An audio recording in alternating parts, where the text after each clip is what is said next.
The battle for Venezuela.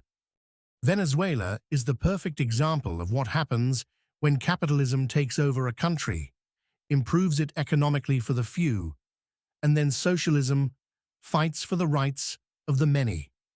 This documentary illustrates the cause and effect of capitalism and socialism on humanity. Both capitalism and socialism are right, which makes both economic systems wrong. Capitalism is responsible for humanity's technological and intellectual evolution that increases an individual's life on Earth and makes it much easier to live. Without capitalism, the world would have remained as it was before the earliest ancient Greek cultures developed. We're not sure if that wouldn't have been a good thing.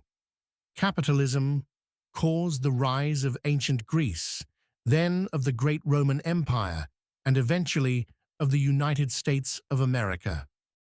Capitalism is also responsible for economic class distinctions and concentrated social power, where the few dominate and control the majority. This led to the fall of ancient Greece, the fall of the great Roman Empire, and will lead to the fall of the United States of America. Socialist revolutions contributed to the fall of these great cultures. This excerpt from the documentary, given by one of the members of the documentary's expert panel, explains this perfectly.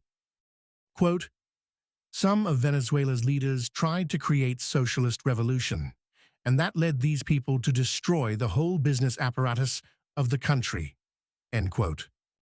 In this profound documentary, The Battle for Venezuela, a clear picture is presented of the rise and fall of Venezuela.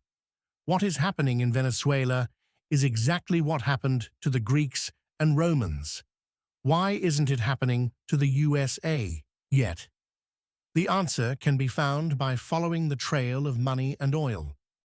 After 1944, the world financial markets were consolidated and controlled by one country, the United States of America.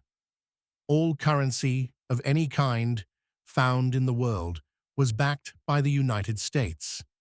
Countries settled their international accounts in dollars that could be converted to gold at a fixed exchange rate, which was redeemable by the U.S. government.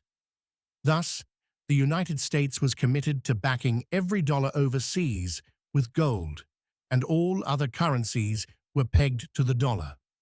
For those who want to research this more, research the Bretton Woods Agreement. The USA needed oil. If a country wanted money, it needed to produce oil. Japan was angry because its oil reserves were scarce. Japan went looking for oil in other countries. The other countries didn't want Japan to take their oil, so war began. The USA sided with the other countries that didn't want Japan to take their oil.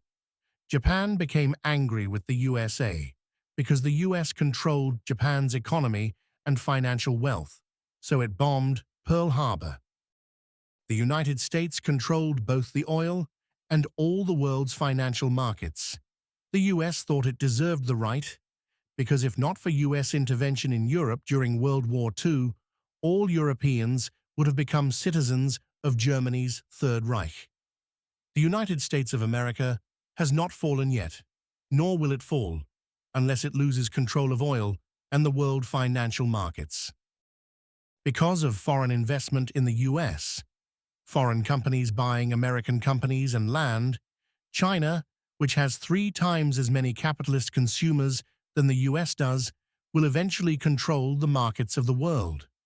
The only thing that is keeping China from immediately taking over the financial markets of the world and consolidating and controlling them, backing these markets with the Chinese yuan, is because Americans consume more than the Chinese consume, for now. Foreign markets provide the cheapest manufacturing hubs for many of the things that Americans consume. By 2070, the United States of America will become the cheapest manufacturing hub for the things that foreign markets consume. Americans demand jobs. They'll get their jobs in the manufacturing sector for exports working for foreign-owned companies. It is not the manufacturing powers that control the world. It is the consumer powers. There are only around 300 million American consumers. There are almost 4 times as many Chinese consumers. There are just as many Indian consumers from India as there are Chinese consumers. All of Europe's consumers combined with US consumers are not as many as China's or India's. If not for American and European military strength, the fall of the United States and Europe would occur much sooner than 2070. But it isn't going to be China or India that takes down the US. Terrorists groups don't have a problem, yet, with China or India. Terrorists groups hate America. Before 2070, these terrorist groups that hate America will have access to crude, but still nuclear, weapons.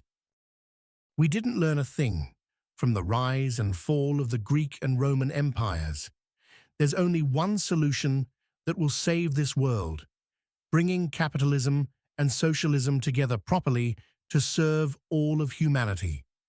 There's only one place upon Earth where one can find out how to do this properly: the Humanity Party. If the United States would embrace and incorporate Trump's proposals into government, it wouldn't fall. Until it falls, Americans need to keep using their antidepressants and opioids to escape from or disconnect from what is happening all around them in the world. Venezuela is a strong warning of what is coming to America as it begins to fall.